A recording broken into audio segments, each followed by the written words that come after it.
So I'm going to do a little bit of a model. It's not going to be like full-blown with children. We can engage in this as adults, but I want to make sure that you get to see how some of these moves would look in instruction and implementation. And I intentionally chose a text that could easily be very boring. Right? It's just an informational text about some old trees.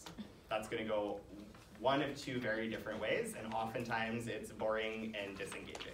So I want to try to take this one and show how these moves would look, even if it's not a text about something that we think is immediately going to draw kids in. As we kind of go through this example, keep these moves in mind. We won't use all of them. And just kind of consider what the experience is like as a learner as we move through this text and how that might compare to the experience for kids in your classroom. All right, so the text is Timeless Trees. Does everyone have a copy? It's the last page of the packet. Great, okay. All right, so I want everyone to take just 30 seconds to preview the text that's in front of you. And as you do, I want you to think about what the genre is and how you know.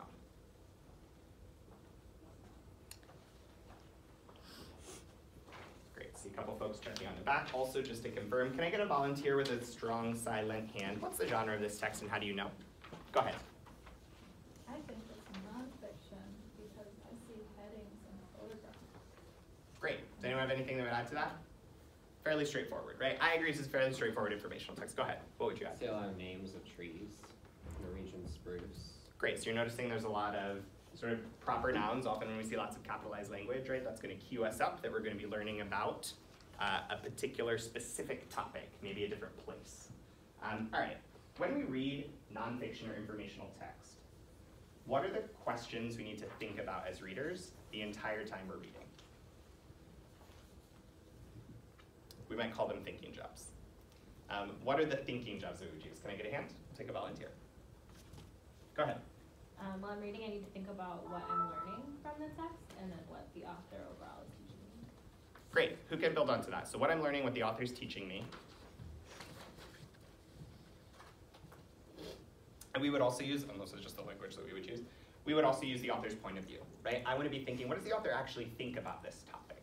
Or what do they want me to think about this topic? So I'm looking for what the author's teaching me, what I'm learning about a particular topic, and the author's point of view, right? Let's take a look at the title. So when we previewed, I saw a lot of us use the title as a reason to explain this was an informational text. Based on that title, what do you expect this text to be about? And the answer cannot be trees that are timeless. So, what do you expect based on this title alone we might read about today? Go ahead. I'm thinking it's going to be about like trees that are around for a long period of time. Great. Why do you say that? Because when I see the word timeless, it makes me think about something that is really valuable, and usually when something's valuable, it's particularly about thinking about trees. And I'm going to pause right here because if kids don't give you something like that because they don't know what timeless is, then what you do is not belabor what timeless is or define it. What you do is just start to read, right? And so that would be a moment where it's like, I'm going to go to one person and I'm going to say, great, we have some idea. Let's read and see if we're right. Or maybe we're super confused and we don't know what this means. Let's go ahead and read and see if we can figure it out and just move on, right? But we got a lovely answer from our third grader over here. All right, so I'm going to read the first topic. As we do, I want us to keep those questions in mind. What am I learning about my big topic, and what is this author's point of view? I'm going to stop after the first paragraph, then I'm going to be looking for some other folks to go ahead and read for us today. Timeless Trees by Katie Marsico. At first glance, Old Chico doesn't look particularly stunning. In fact, many observers may simply mistake the Norwegian spruce for a scraggly Christmas tree. Yet there's far more to Old Chico than meets the eye. This particular spruce is believed to be the oldest living plant on Earth. After studying its roots, scientists believe the tree is roughly 9,500 years old. All right, after the first paragraph, I'm going to stop.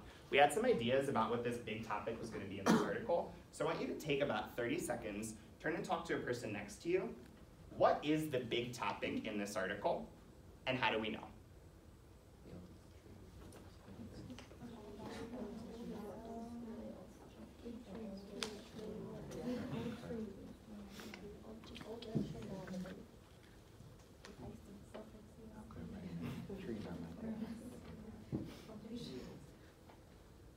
All right, let's come back. You guys are such incredibly brilliant third graders. Let's go with, can I get someone over at this table to share, what is our more precise big topic after reading the first paragraph? It's about old Chico, who's the oldest tree on Earth. The oldest tree on Earth, right? And you pulled out a pretty important idea. As we continue to read, I want us to keep that in mind and make sure, as great readers of nonfiction, that we focus only on the most important ideas we're learning about this topic, right? We know we're gonna get tons of facts and information. It's an informational text. Now that we have a pretty good idea about what the big topic's gonna be, I'm gonna consider what I am learning about that topic throughout the rest of the text. I have a question. Would you, Yeah. like, in some texts that we've been reading, there's been a section at the top that doesn't say introduction, but would you, like, front load that, like, usually in a nonfiction text, if there's no heading, like, you're usually gonna get the big topic in sort of intro, but it doesn't say intro? Yeah, depends on, yeah, I think you could stamp that also. I think it depends on what's authentic to this text. This one definitely is, but I think because the title clued us in enough that it was authentic to be like, we have the title, we can kind of move on. This is more of like confirmation than orienting us as a reader. So I think it's gonna be flexible based on what's on that page. Okay, so let's go ahead and read. Can I get a volunteer to read the section Along Surviving Spruce? Go ahead. Along Surviving Spruce. Old Chico is located in Ulujalet Great, National great Park attempt. in central Sweden. Scientists first noticed the spruce while conducting a study of trees in the area in 2004.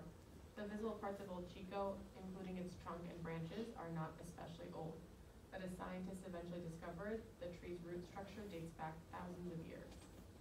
Researchers took samples of Old Chico's roots to analyze them more closely in a laboratory in Miami, Florida. Scientists there used radiocarbon dating to estimate the tree's age. Based on what they learned, they declared Old Chico to be the world's longest lived plant. And after approximately 9,500 years on Earth, the tree is still growing. Great, I love how you started to change your inflection as you were reading that, right? The author's starting to cue us in here, we have an exclamation mark. Can you actually go back and reread that last sentence again now that we know that it ends with an exclamation mark? And after approximately 9,500 years on Earth, the tree is still growing. Great, thank you. All right, go ahead and read that last paragraph. Scientists determined that Old Chico has survived so long because it can clone itself. In other words, the spruce is able to independently replicate or copy certain cells. Whenever Old Chico's trunk dies, new cells form and over time grow a new trunk in its place. This is an especially useful adaptation because the spruce's trunk typically lasts no more than 600 years. Great, thanks. All right, before we move on to the next question we're going to consider as readers, Jonathan, can you remind me, what is the big topic we decided this text is mostly about? About why Old Chico is the oldest living plant on Earth. Great, so we got a ton of information in this section. I want you to turn and talk with folks around you and think, how does what we learned in this section connect to what we read in that introduction? Go ahead, we'll take 1 minute with partners.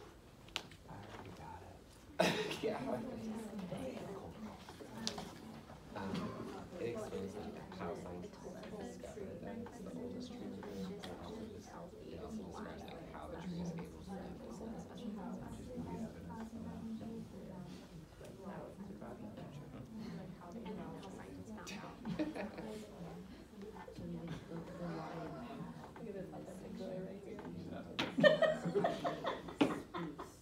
I love the right answer.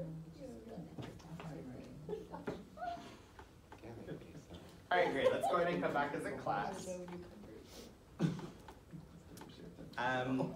Ashley, I was listening into what your group was talking about and think you have a strong idea to start. So can you share a little bit about what you and your partners were talking about? Sure. We said in the initial paragraph, it told us that this tree was special because it's 9,500 years old. Mhm. And then in the subsequent paragraphs, the next section, it told us how it's been able to achieve that.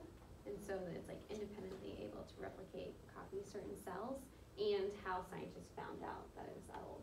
Great, so I got a little nervous when you just said it tells us how, and then you gave some specific evidence of that reason, right? So I appreciate that, defending that with what you read. Does anyone have something they would add on to that idea? New information they would add on to that idea? No, because you did a beautiful summary, right? So let's go ahead and take a minute to consider an extension question, because we nailed it, right? The author repeats the fact that the tree is 9,500 years old in the introduction and again in this section. Why do you think Katie Marsico would choose to repeat that fact twice in the first page of the article?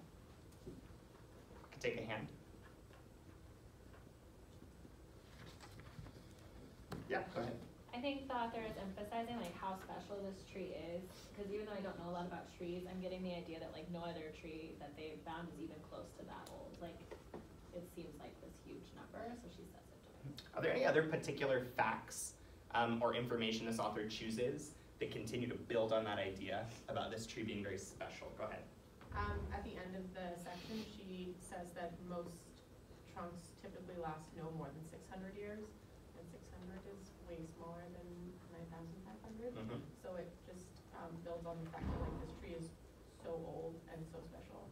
Great. So I want us to continue to look for the kinds of facts and information that stand out to you, because that's going to give us a couple clues about the author's point of view about this topic, right? It seems like we have a pretty good handle on this topic and the important information that we're learning.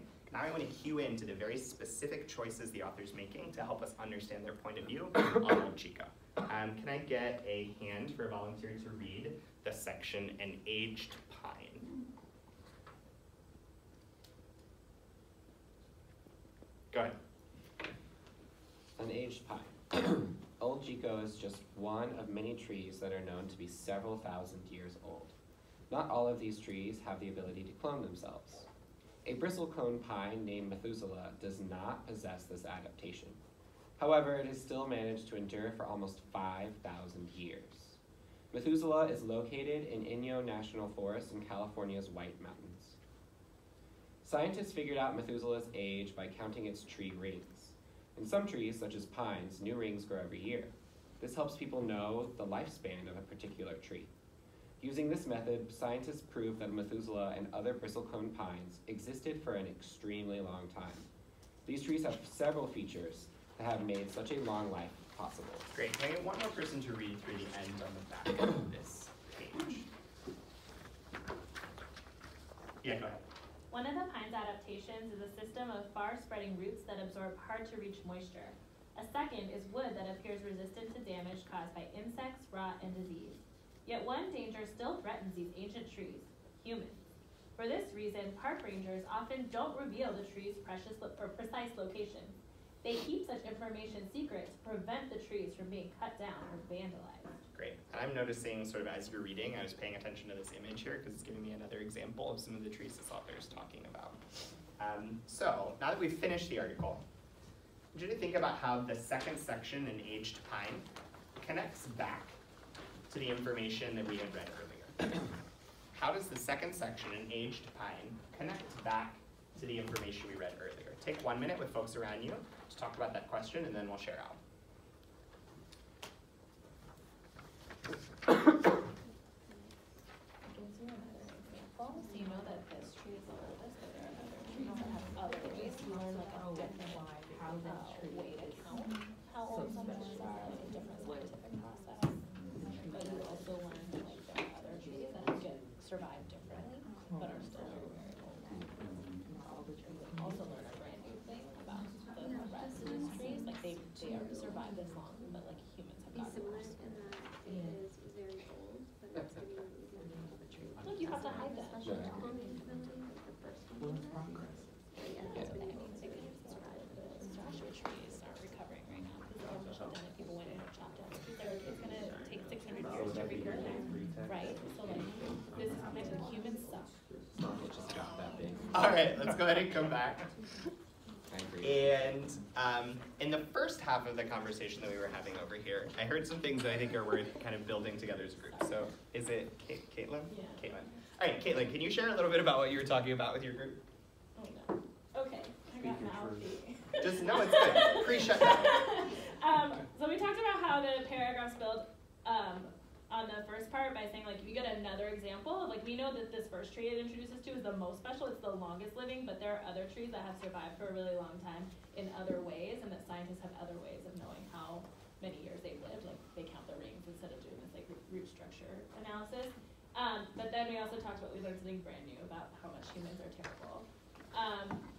Because now we have to like hide these trees from people so that they can survive another 65 years, Yep. you know, through a government shutdown where people cut down trees. So let's actually build onto that idea. Initially, we started by identifying the big topic as being Old Chico.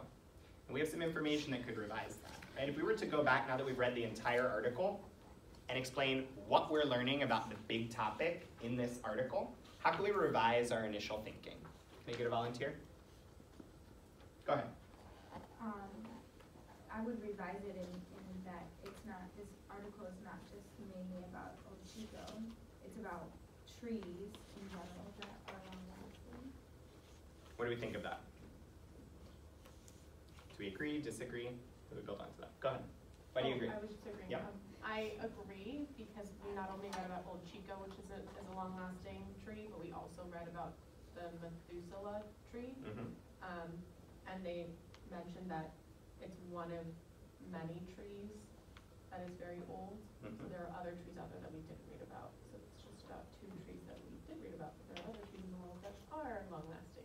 Okay, great. So then let's stop and let's deal with that question we started to get some clues about as we were reading. Based on everything we've read and our more precise topic, what is the author's point of view in this article? I want you to take a minute with folks around you to identify the author's point of view and at least one specific place in the text that supports your idea. Take a minute with folks around you and then we'll share out.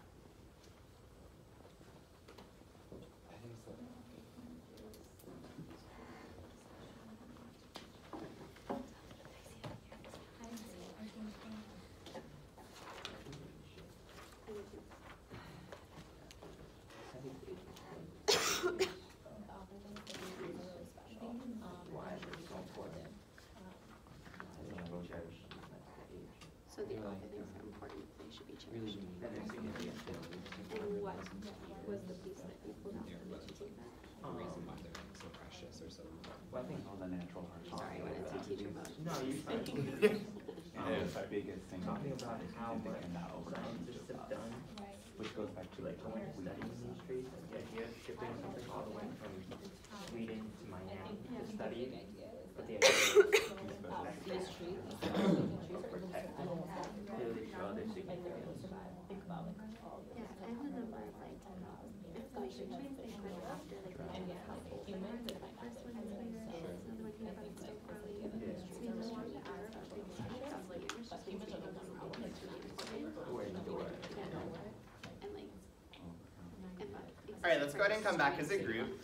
I appreciate it seems like most folks have been able to clarify their idea and identify some supporting evidence. We actually had some different ideas this time, right? And oftentimes when we read nonfiction, the part that we're learning about is pretty straightforward. We agreed with that as a class. It's honing the author's point of view that requires us to do a deeper level of thinking, right? So I want a couple different groups to share out. As other folks are sharing, I want you to think about how their idea compares to your idea. Not if it has the same words, how their idea compares to your idea, and whether or not you agree with what they're saying overall, right? Let's have, why don't we have this group start. What did you come up with as the author's point of view? We stated that the author's point of view is that these long-living, long-lasting trees are very special and important.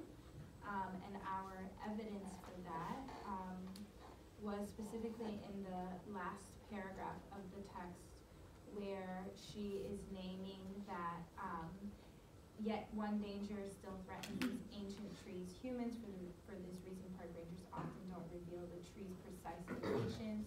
They keep such information secret to prevent these trees from being cut down or vandalized.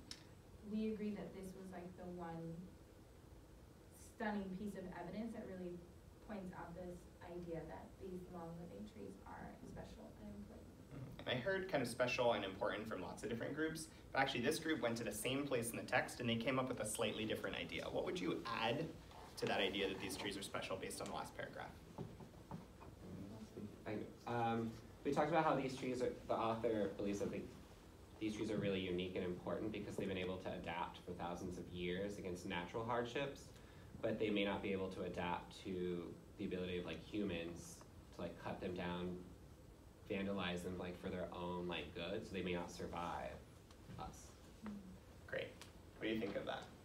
I think that that connects to our point in how important these trees are too. So, yeah. Can we put these two ideas together? How would you synthesize this idea and your original idea to make one statement about the author's point of view?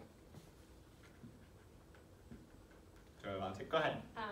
My original sounded a lot like these two put together, so I just said like these trees are really special and unique and need to be protected from humans. And we're finding all of this evidence in the last paragraph, right? I actually think that there's some part every group is missing about this author's point of view, because we got tricked. We paid attention to the last thing we read. I want us to go back to the first paragraph, and I'm going to reread a few lines, then I want to think, how do these lines help deepen our understanding of the author's point of view, right? I'm going to start with the second.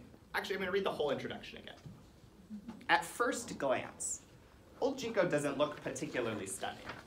In fact, many observers may simply mistake the Norwegian spruce for a scraggly Christmas tree. I can kind of see that from the image here. Yet there's far more to Old Chico than meets the eye.